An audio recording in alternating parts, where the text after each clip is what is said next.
amados, muito boa tarde, que a graça e a paz do nosso Deus seja e esteja com você, não somente hoje, mas todos os dias da nossa vida. Estamos aqui para mais um vídeo do canal. E hoje, queridos, eu quero refletir um pouco mais com vocês na parábola do filho pródigo, né? O filho perdido. A gente vai falar muito sobre o filho perdido, mas nós temos uma riqueza de detalhes na parábola dele. E nós já falamos sobre ele, nós já falamos sobre aqueles que se perdem, nós já falamos sobre a escolha das pessoas entre o mundo e Deus em estar na presença do Pai, né? Estar na presença de Deus. Mas hoje eu quero falar um pouquinho com vocês sobre o irmão do filho pródigo, querido. Abra sua Bíblia comigo lá em Lucas 15, tá?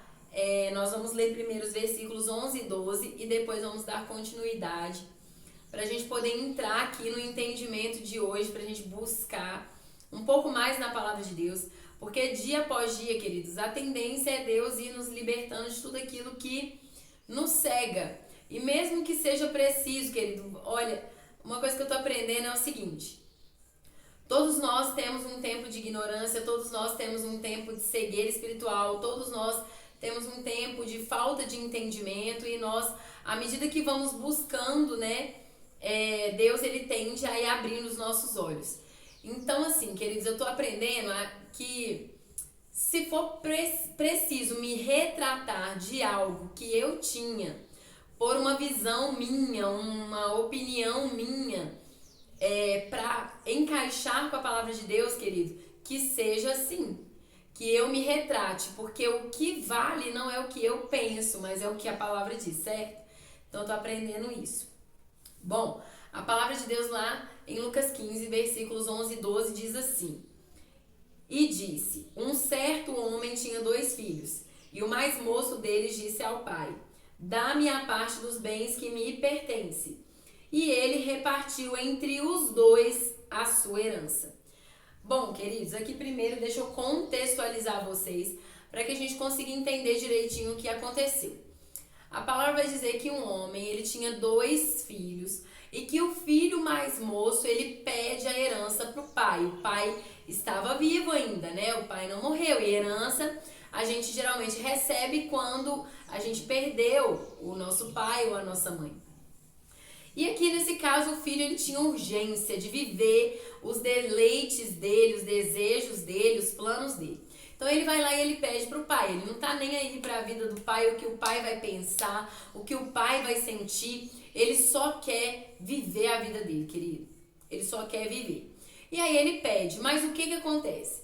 A palavra vai dizer que o pai repartiu entre os 2. Então o pai entregou para os 2 o que cabia a cada um por herança, correto? E a palavra vai dizer então que esse filho mais moço, ele vai embora. Ele vai e ele mergulha no pecado. Ele se envolve com prostitutas, ele gasta todo o dinheiro em orgias e em festas, ele faz muita coisa e acaba que um dia vem uma grande fome naquela cidade. Ele precisa arrumar um emprego e ele vai trabalhar na casa de um moço que coloca ele para trabalhar cuidando dos porcos, e ele vai cuidar dos porcos e tudo mais. Daí a um tempo ele já não aguentava mais, né, de viver daquela maneira que ele estava vivendo, de tanta humilhação, de tanta necessidade que ele estava passando. Ele acaba acordando. Ele viu que tudo que ele tinha ele perdeu, querido. Tudo que ele tinha ele perdeu e ele acorda. E no que ele acorda, ele se arrepende, ele pede perdão, né? Ele fala: irei ter com meu pai e dir-lhe-ei: Pai, pequei contra o céu e perante ti, e já não sou digno mais de ser chamado seu filho. Ele entende que o que ele fez era uma coisa grave, era uma coisa dura. Ele magoou não só o coração do pai, mas o coração de Deus.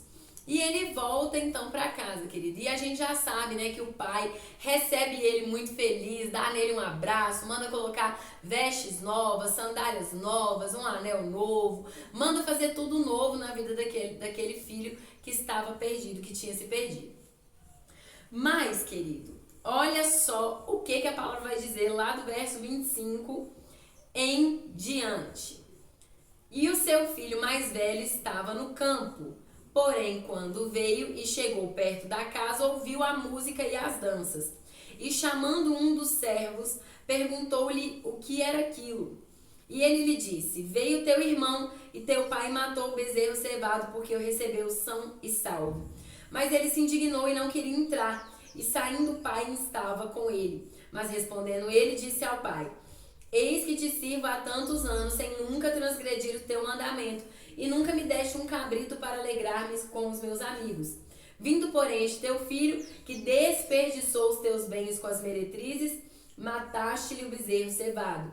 E ele lhe disse: filho, tu sempre estás comigo, e todas as minhas coisas são tuas. Mas era justo alegrarmos-nos e folgarmos, porque este teu irmão estava morto e reviveu, tinha se perdido e foi achado. Bom, querido, é claro que de fato nós temos muito o que aprender, né? Porque a palavra vai nos dizer lá no verso 12 que o pai ele repartiu a herança entre os dois, entregou para os dois e cada um escolheu o que ia fazer com aquela herança, querido. E esse filho mais velho, então, ele escolhe permanecer na casa do pai, permanecer trabalhando para o pai, ajudando o pai, auxiliando no que ele precisasse.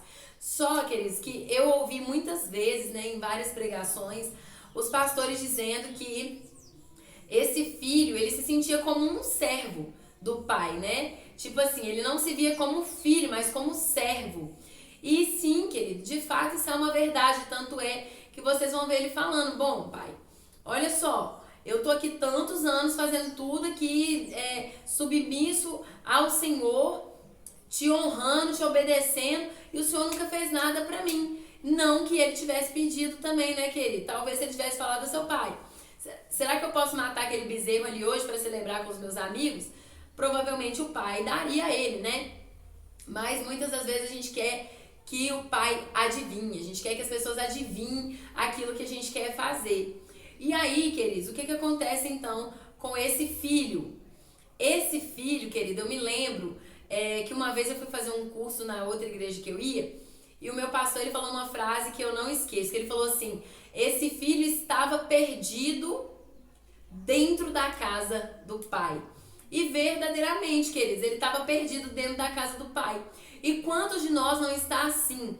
Mas o que eu quero falar com vocês hoje, queridos, é a nossa preocupação com o fato de estarmos perdidos dentro da casa de Deus, queridos. Os irmãos perdidos, né? Os cristãos perdidos estão dentro da casa de Deus, mas estão completamente perdidos, longe de Deus, não se veem como filhos, não entendem o papel deles ali como cristãos. E um dos papéis mais importantes que Jesus, inclusive, nos ensina é amar ao próximo como a nós mesmos, queridos. E olha só o que a palavra vai dizer.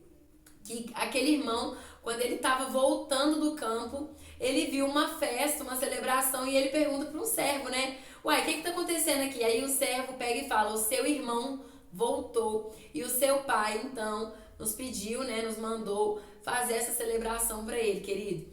Aquele filho, ele estava tão perdido, tão cego, tão, assim, desnorteado da vida que ele tinha, por mais que ele estava dentro da casa do pai, que ele não foi capaz de amar o próprio irmão.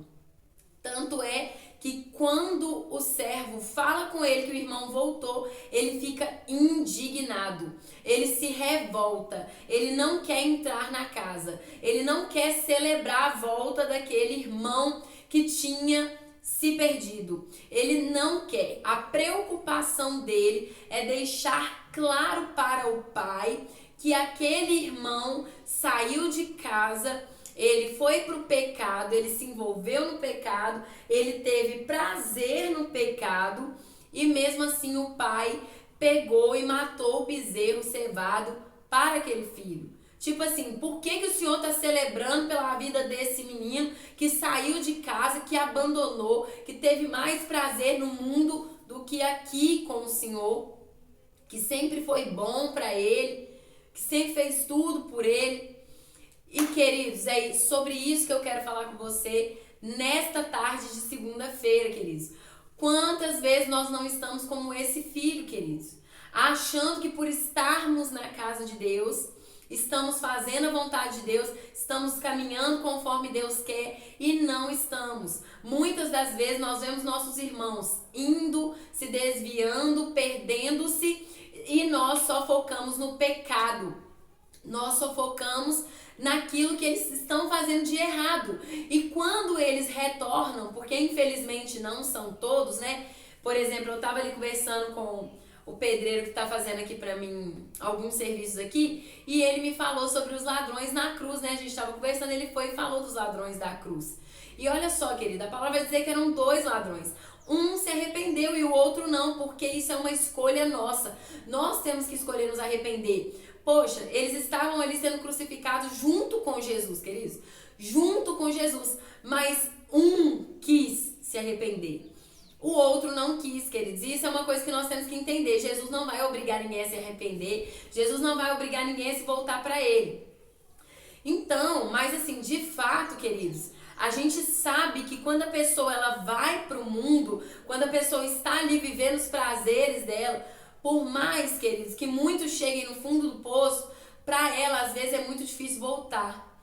Para ela às vezes é muito difícil renunciar a tudo aquilo e fazer o caminho de volta, né? Como foi com esse filho pródigo. Mas o pior, querido, não é aquele que foi, querido, para o pecado.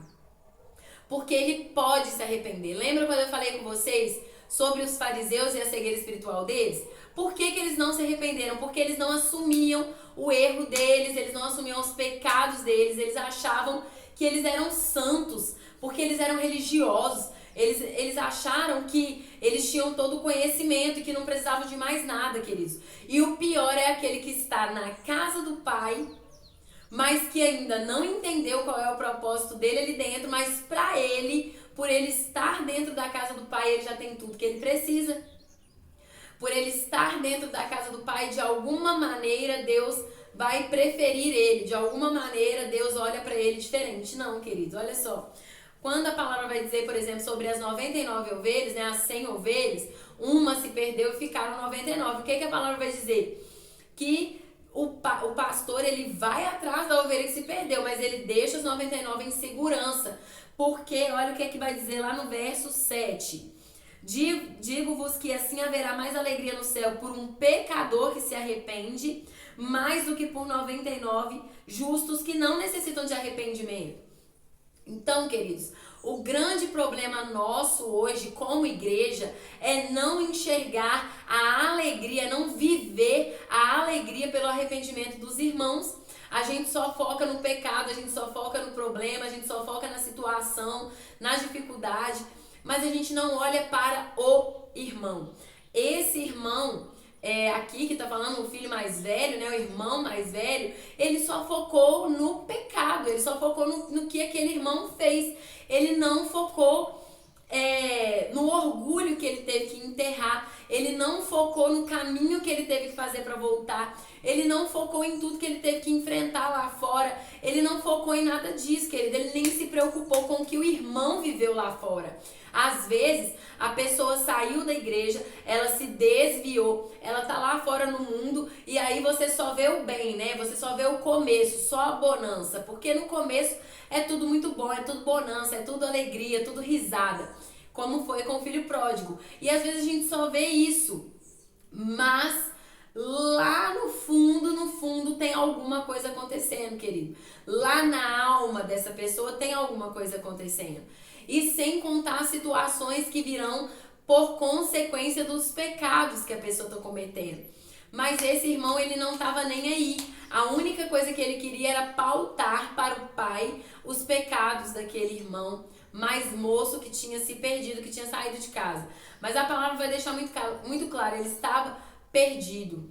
Ele simplesmente se deixou levar, querido. Ele foi. Só que um dia ele caiu em si. E o que eu quero chamar a sua atenção hoje, nessa tarde, querido, é que muitas das vezes a gente está assim. A gente está focado no pecado do irmão que saiu da bateria porque, sei lá, decidiu voltar para o mundo. A gente está focado na vida do irmão que, sei lá, às vezes era até um pastor, mas que estava não muito ativo na igreja e acabou se desviando e saiu e se magoou com alguma coisa. Nós estamos preocupados com isso. Nós não estamos preocupados com o milagre do arrependimento, queridos, porque se existe um milagre maior, é o milagre do arrependimento, sabe?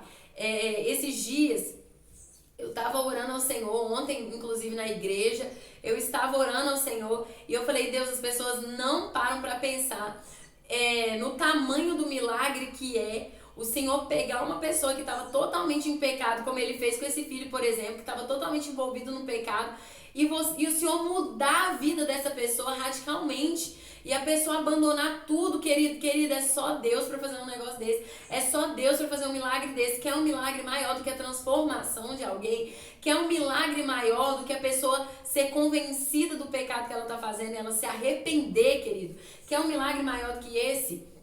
Então, muitas das vezes nós estamos como esse irmão, nós não estamos focando no milagre do arrependimento, nós estamos focando nos pecados, no passado, no que aquela pessoa fez até ontem, até hoje de manhã, estamos focando nisso, estamos nos esquecendo que não existe milagre maior do que o arrependimento. O primeiro milagre que precisa acontecer na vida de uma pessoa para ela aceitar Jesus é se arrepender. Ela precisa se arrepender, ela precisa chegar à consciência do arrependimento. Mas para ela chegar à consciência do arrependimento, ela precisa viver circunstâncias, sabe, que Deus vai criar. Ela precisa se abrir para o Espírito Santo, ela precisa abrir o coração para o Espírito Santo convencê-la do pecado, da justiça e do juízo. Então, assim, queridos, é um milagre, o arrependimento é um milagre de Deus na vida de alguém. Queridos, se você está agindo da mesma forma, deixa esse vídeo falar com você nessa tarde. Porque olha só, o que o pai vai falar para esse filho?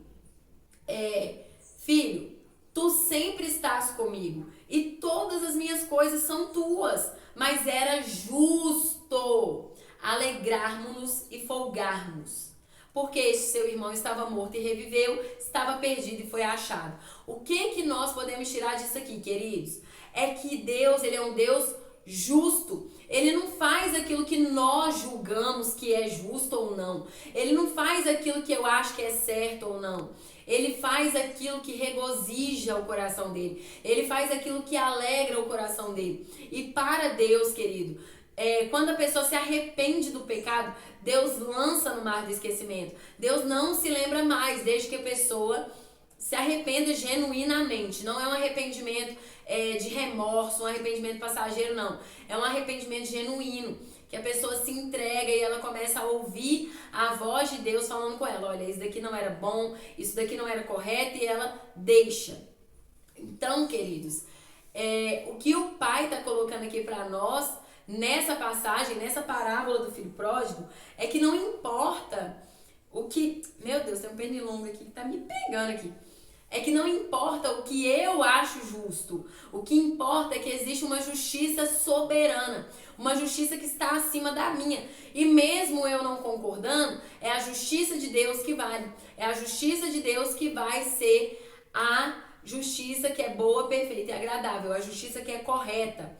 Então, queridos, por mais que esse irmão e por mais que nós muitas vezes olhemos e falamos, que isso, Deus, essa pessoa nem devia estar mais aqui, essa pessoa nem devia mais ter direito ao arrependimento. Não importa o que você acha ou o que eu acho. O que importa, querido, é o que Deus acha. E para Deus, se essa pessoa se arrependeu, igual esse filho pródigo, ele se arrependeu, ele saiu de tudo aquilo, ele voltou para a casa do pai. E provavelmente ele se corrigiu, até porque o pai deu para ele uma vida nova. Então o pai, ele não se preocupou com o passado, ele estava preocupado com o que seria dali para frente, não com o que passou. O que passou, passou. E o irmão não, o irmão estava cutucando o passado do irmão dele lá. Então, queridos, parem de cutucar o passado dos seus irmãos. Ah, mas o fulano de tal já prostituiu, a fulano de tal roubou, a fulano de tal era isso, a fulana de tal era fofoqueira, a fulana de tal, querido, para de fofocar, ó. Pare de focar no passado do irmão. Pare de ficar preocupado em ficar trazendo à tona o pecado do irmão. Alegre-se pelo arrependimento e esteja com ele como esse pai estava, celebrando o arrependimento. Por quê? Porque a celebração do arrependimento leva aquela pessoa a entender que o que ela fez realmente foi bom, a entender que o que ela fez realmente era necessário, realmente é uma coisa que não só deixou o pai feliz, não só deixou Deus feliz, como deixou outras pessoas ao redor felizes. Não foi uma coisa só individual ou uma coisa só ali entre duas pessoas, não, querido, não. É uma coisa que ao redor, todos aqueles que estiverem com o coração aberto para compartilhar, vão se alegrar juntos, vão celebrar juntos, e isso é uma motivação para que a pessoa permaneça, querido. Permaneça na casa do Pai, para que a pessoa permaneça buscando o que é certo. Agora, se nós, como cristãos, como filhos, que estamos ali dentro da casa do Pai, junto com o Pai, buscando de Deus, ouvindo de Deus, a gente pega e vira as costas para o irmão, a gente pega e não celebra o arrependimento do irmão, a gente simplesmente negligencia isso e começa só a pautar os pecados, o que aquele irmão vai fazer? Ele vai se sentir mal recebido. Ele vai pensar, o que eu tô fazendo aqui? Lá no mundo eu era mais bem recebido do que aqui. Porque querido, lá no mundo tem gente que recebe as pessoas melhor do que a gente que tá dentro da igreja. Então, querida, a palavra de hoje é para servir de alerta para você. Às vezes você tem sido assim, como eu muitas vezes fui, querido. Eu muitas vezes fui dessa forma. E não vou mentir para vocês que até pouco tempo eu tava assim. Quando meu marido aparecia lá na igreja lá, eu já ficava assim, o que esse menino tá fazendo aqui? Ontem, por exemplo, aconteceu uma situação que assim, à medida do que Deus foi trabalhando em mim, né, queridos? Então eu tô aprendendo muita coisa, sabe? Eu não sou perfeita, mas eu estou aprendendo muita coisa. E ontem aconteceu que o meu marido foi no culto. E quando a gente estava voltando para casa, eu e as minhas filhas, a minha filha mais nova virou para mim e falou assim: mãe, você sabe muito bem que ele tá indo na igreja para aparecer, é para mostrar para as pessoas uma coisa que não é. E eu virei para ela e falei: filha, mas é melhor ele estar lá dentro da igreja, mesmo que seja para aparecer. É melhor que ele esteja na igreja do que tá lá fora. É melhor que ele esteja na igreja do que tá no mundão. Então, querido, por mais que tenha alguém dentro da sua igreja, na casa de Deus, que ainda não se arrependeu, que ainda não voltou o coração totalmente para Jesus, é melhor ele estar aí na igreja. É melhor ele estar aí dentro buscando o que está lá fora. Hoje eu tenho esse entendimento, mas antes eu não tinha. Antes, se fosse antes, talvez, eu viraria para minha filha e falaria assim: é verdade, né? É verdade, o que ele está fazendo aqui, querendo mostrar para os outros uma coisa que ele não é? Que hipocrisia. Mas hoje não, queridos. Hoje eu entendo que existe um processo e que as pessoas vão ter que passar. Existe um tempo que a pessoa precisa. E eu entendo e eu aprendi que a fé vem pelo ouvir e ouvir a palavra de Deus. E sem fé é impossível se achegar a Deus. Sem fé é impossível ver a Deus. Então, assim, sem santidade, sem fé, se você não tiver fé, você não vai se santificar. Então, você nunca vai ser santo, nunca vai ter santidade. Então, queridos, deixa Deus falar no coração de vocês aí. Que vocês não se voltem para o pecado alheio, para o pecado do irmão, porque você também peca. Mas que você celebre o arrependimento, que você ajude no arrependimento, que você contribua para o arrependimento do irmão que está errando. Amém? Não seja um acusador, porque a Bíblia vai dizer que o único acusador que existe é o diabo, querido. Mas seja você um advogado, como Cristo é. Porque nós temos que ser a imagem e semelhança de Deus e nós temos Cristo como nosso modelo. Então que nós sejamos mais como Cristo é. Que nós sejamos advogados dos irmãos e não acusadores. Amém? Que o vídeo de hoje possa falar com vocês, que o vídeo de hoje possa trazer à consciência de vocês algo que não esteja correto, como um dia trouxe para a minha vida. E queridos, que em nome de Jesus, vocês sejam libertos, assim como eu fui e venho sendo liberta, porque tem muitas coisas ainda que eu creio que Deus vai tratar e trabalhar na minha vida, mas o mais importante é você estar ali disponível para que Deus possa fazer. Porque se você não estiver disponível, querido, se por exemplo eu chego para falar isso com uma pessoa que está com o coração endurecido, ela vai falar assim: não tem nada disso, o irmão pecou mesmo, o irmão errou. E não é para isso que nós somos chamados. Não foi para isso que nós somos chamados. Se nós estamos pregando o arrependimento, nós temos que aprender a celebrar quando algum irmão se arrepende. Ah, mas ele ainda não se arrependeu genuinamente. Pode não ter se arrependido genuinamente, mas se ele está indo para a casa do Pai, é porque ele tem uma grande chance de chegar ao arrependimento genuíno. E se você não celebrar com ele esse arrependimento, pode ser que ele venha desistir e abandonar tudo. Mas se você estender a mão para ele e dizer: irmão, glória a Deus pela sua vida, que Deus te abençoe, que ele te fortaleça, e qualquer coisa que você precisar, eu estou aqui para te ajudar. Eu garanto, querido, que isso vai mudar não só o dia dessa pessoa, mas todo o conceito, toda a vida dela. Amém? Ó, Deus abençoe vocês e até o próximo vídeo, se Deus quiser.